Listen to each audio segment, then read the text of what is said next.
Good morning to everyone. Kalimera. Thank you both Manos for the invitation. It's a really great course, and I enjoy it. And my topic is that my philosophy of the treatment of the rotator cuff is very similar to that Lado presented, so my presentation overlaps a little bit of his one. Anyway, what are the consequences of our perfectly performed rotator cuff repair? Of course, it relieves the pain, it improves the quality of life, but sometimes it fails.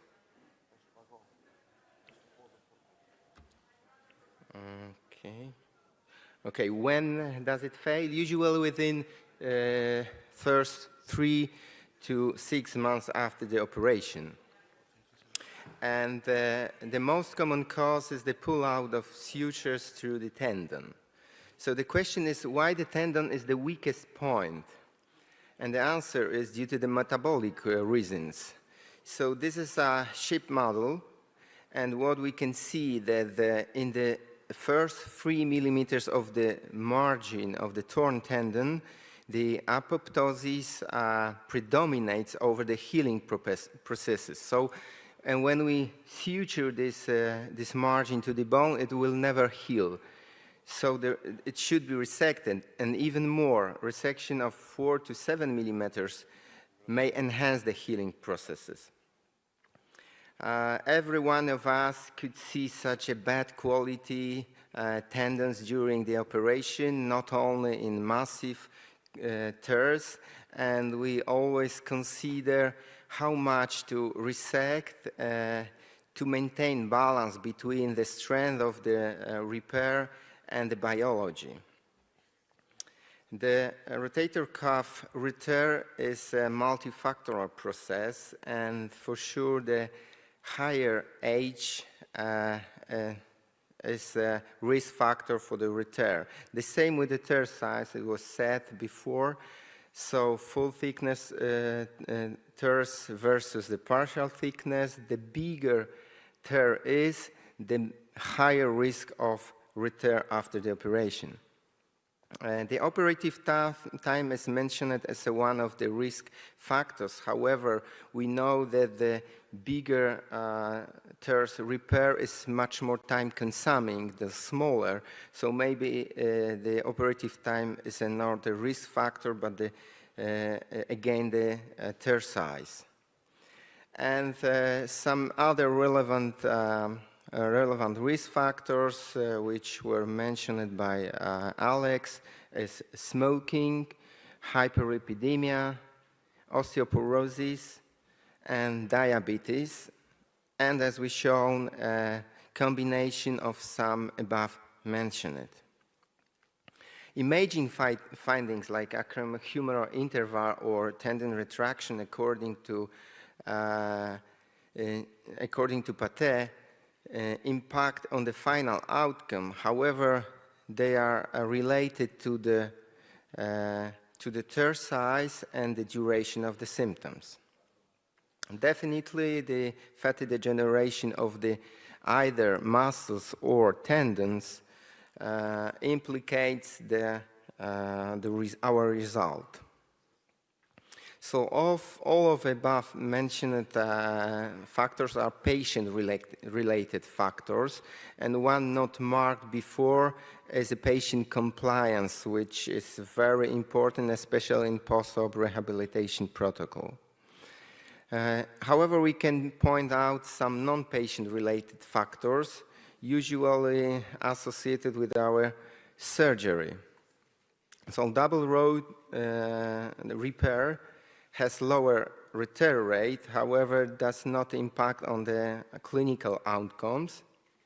Although some authors show the greater strength and better clinical scores in those patients. Post-op rehabilitation protocol seems to be quite obvious, so 6 weeks of immobilization with only passive exercises. Apart from the evidence-based medicine, I still believe in reliable surgery. So there are some important steps we should perform, like a release of the retracted tendon, which is crucial to maintain the reposition of the tendon without the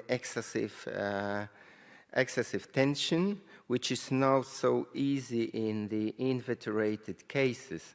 So meticulous release either from the bursal side or from the glenoid side is recommended in that cases.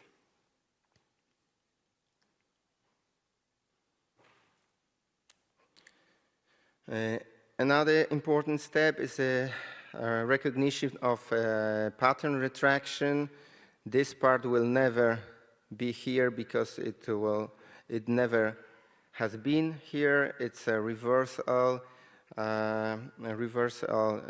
tear, so it should be like that, and it's very important to find it out. Preparation of the bone bed until the bleeding is visible, but preserving the cortical bone is also very crucial. In the cases of a bad quality of soft tissue, we have some options like lasso loop suture for the better tissue grips, as you see on the movie, or sequential suture passing.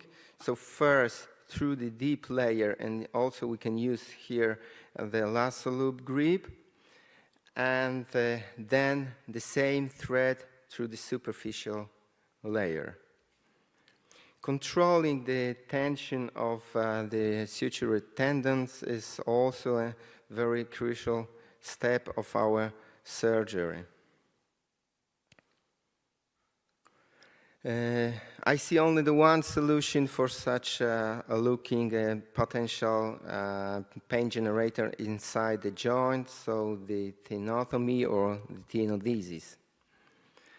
And as a novelty, something which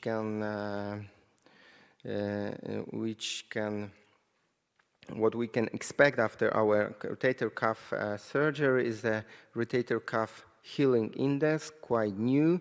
It comprises 6 of above mentioned risk factor inside, and maybe in the future we can use it to predict our outcome of our surgery. And to sum up, the rotator cuff repair is a multifactorial process within no single preoperative, intraoperative, or postoperative factor being overwhelmingly predictive of it.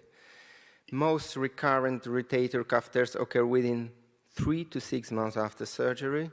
The influence of postoperative rotator cuff healing on clinical outcome is still debatable, and presumably there could be a clinical relevance new of predictive scoring system.